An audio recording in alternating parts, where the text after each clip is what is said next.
नमस्कार दोस्तों, हमारे वीडियो में आप सबका स्वागत है। तो देखिए दोस्तों, हमारे ब्लॉग में आप सबका स्वागत है।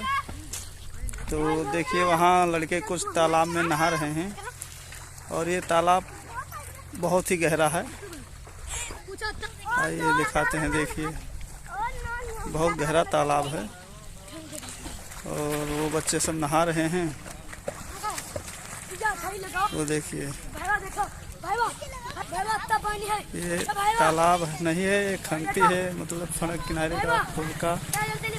तो ये काफ़ी गहरा है और इतना गहरा है कि बच्चे, अगर ये हाथ भर के बच्चे हैं नहा रहे हैं, ये सब बुड़ जाएंगे। लेकिन देखो तैरना आता है इन्हें, किस तरह से नहा रहे हैं देखिए। हाँ तो देखिए दोस्तों, ये बच्चे सब नहा रहे हैं। चलिए, हाँ कूदिए कूदिए। ये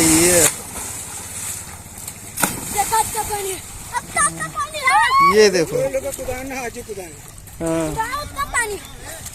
देखिए भाई, पानी बहुत अधिक है इसमें और बच्चे सब बूढ़ भी जाते हैं। देखिए पानी नाप रहे हैं सब। ये देखो कहीं गोड़ नहीं लगता है, मतलब इतना गहरा तालाब है ये खंती।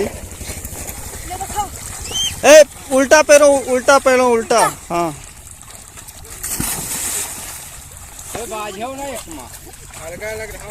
अलग रहा।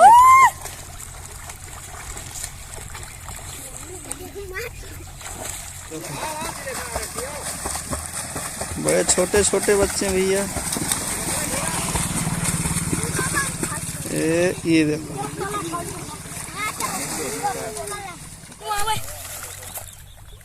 ये देखिए भैया, सब बच्चे देखिए तालाब में नहा रहे हैं। बहुत गहरा तालाब है। तो देखो सब गोता खा रहे हैं। ये देखिए। तो चलिए दोस्तों, हम अपना वीडियो यहीं पर समाप्त करते हैं और अगले वीडियो में फिर मुलाकात होगी। तब तक के लिए